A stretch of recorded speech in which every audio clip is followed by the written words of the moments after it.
नारायण नारायण नारायण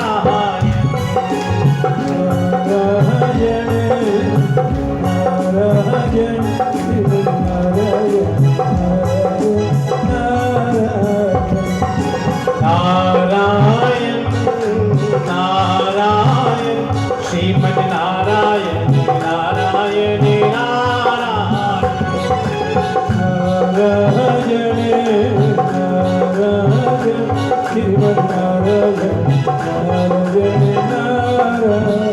श्रीमद नारायण नारायण नारायण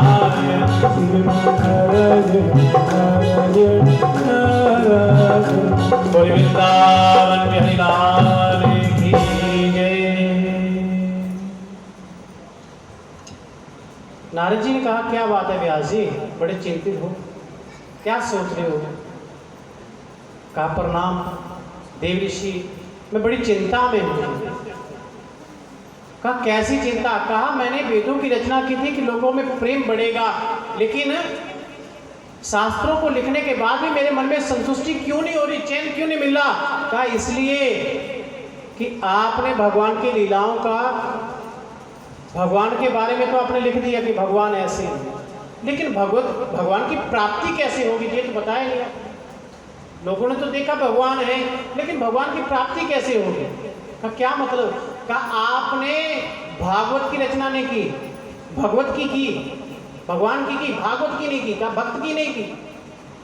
भक्तों के बारे में लिखो, भगवान की लीलाओं के बारे में लिखो, भक्त ने भगवान को कैसे प्राप्त किया।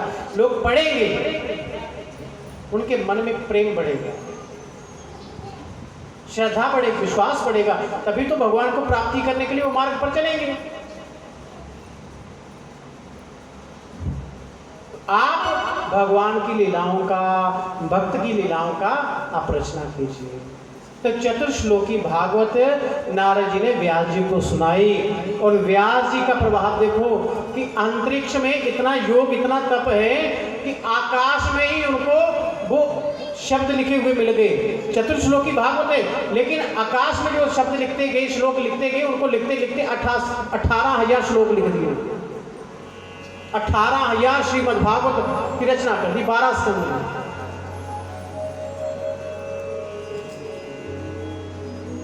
अब रचना कर दी, फिर परेशान काहे को? परेशान इसलिए कि जब भगवान की लीलाओं को देखा तो मन में सोचने लगे कि कलयुग के लोगों की आयु होगी छोटी और बुद्धि होगी खोटी।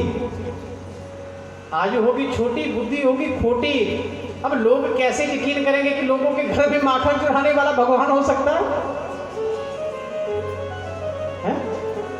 नहाते हुए स्त्रियों के वस्त्र उठाकर ले जाता है, ये काहे का भगवान हो सकता है महाराज?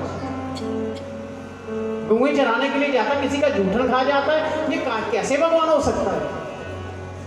तो लोगों को समझाने के लिए तो मुझे कोई विशेष वक्ता चाहिए जो बड़ी चतुराई से लोगों के संशय को, उनके हृदय में जो संशय हैं, जो प्रश्न हैं, उनका निवारण कर सके।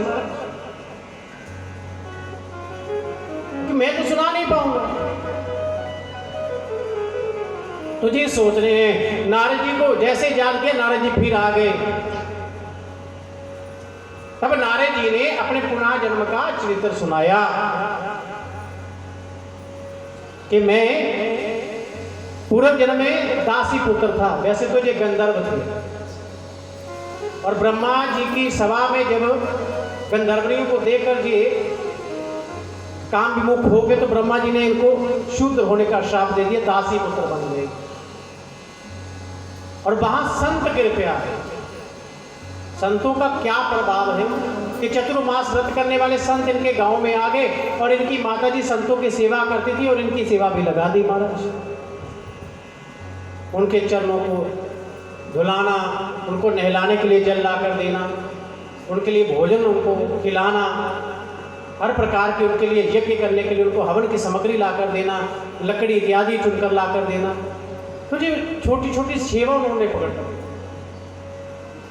और संत जब उस बालक को सेवा करते देखते थे तो भाव विमुख हो जाते थे, और कभी कभी जो प्रसाद ग्रहण करते थे और उसको जब फेंकने लगते थे तो वो बालक आकर कहते देता था कि प्रभु अगर आपकी आज्ञा तो मैं आपका जो शीत प्रसाद उसको ग्रहण कर लूं।